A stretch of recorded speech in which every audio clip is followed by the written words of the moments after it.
just realized something, and that's that I never shared my spiritual awakening story with you guys, like just the full out, the story of it. So it's going to be an interesting story time of how my spiritual awakening happened, at least the first parts of it, and the moments that were transformational in opening up the consciousness and realizing what and who we are really.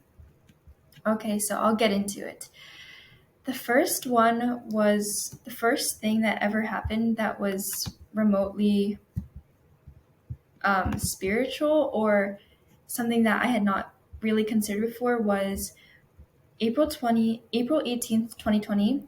I watched a video documentary about Anna Breytenbach, and Anna Breytenbach is an animal communicator, and she has honed her skill and craft so that she was able to communicate with the animals like interspecies telepathic communication and receive information from them that she couldn't have known otherwise. And the thing is, in this documentary, there was actually evidence with the zookeepers and the people that she interacted with who knew these animals, where she would tell them information like where a scar was or what happened before the animal got to the zoo. And then the zookeeper's reaction would be really like it seemed to be genuine. So at that point, I thought either the zookeeper is these people, the people that she interacted with. The zookeeper is just one example. Either those people were really good actors, or she was actually communicating with these animals. So I investigated it. I did some research and realized that other people were doing this and that anyone can learn this.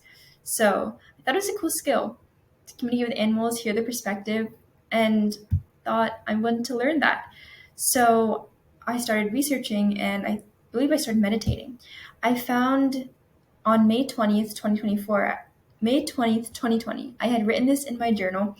I read Sonia Choquette's book, The Psychic Pathway. And then later on, I had read her book called Ask Your Guides. And both of those books helped me develop that inner wisdom that we all have. And The Psychic Pathway was a book that I remember really taught me about meditation and her method of meditating, which was also the first step that was recommended for learning interspecies telepathic communication or interspecies communication. So I remember I started meditating after that. And then after that, another sort of consciousness expansion moment that I had written down was June 29th, 2020. I watched Ethereal Jack. She is a YouTuber, and I watched Ethereal Jack. I learned what a psychic medium was, a psychic medium / channel was, and how it works. This is also listed on my website with like the links of the YouTube videos that relate to each section. So I'll paste that in the description. And my website is going to be listed here.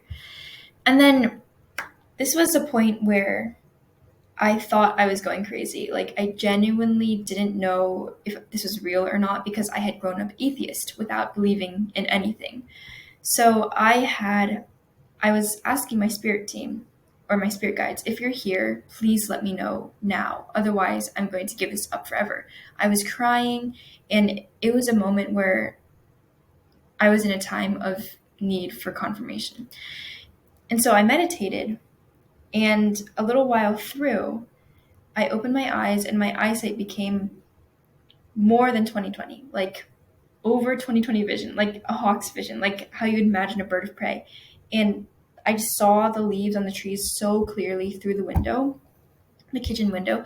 And then I looked to my left and a bird flies out. There's a bright white light. And then another type of bird flies and then goes to the ground. And then a hummingbird flies out from that. So that was my spirit team, my spirit guides. They showed me a very, very, very, very, very direct sign in the physical realm that they were here, that this was real. So at that point, I either hallucinated it or I thought it was real. So I knew it was like a sign. I continued going, even though I knew that there was a possibility that I hallucinated it. But then the summer before junior year, I had the meditative experience where I felt I am. I felt like I was everything and everyone. I was connected to everything and everyone. And that was a time I also met my ancestors, met my spirit team, spirit animals, met the light being that I am, felt connected with everything and everyone. At that point, there's no going back because I felt unity, consciousness. I felt I am. I am, spirit is, we are. And that is what brought me to study abroad and then where I am today. A lot of other experiences have reaffirmed that spirit is, we all are, we're all interconnected, and we all have this divine inner wisdom within each of us. That was the short version. Let me know what else you're interested in hearing about. I can talk about my experiences, my other experiences, and things that I've learned to share with you. Anything, comment down below.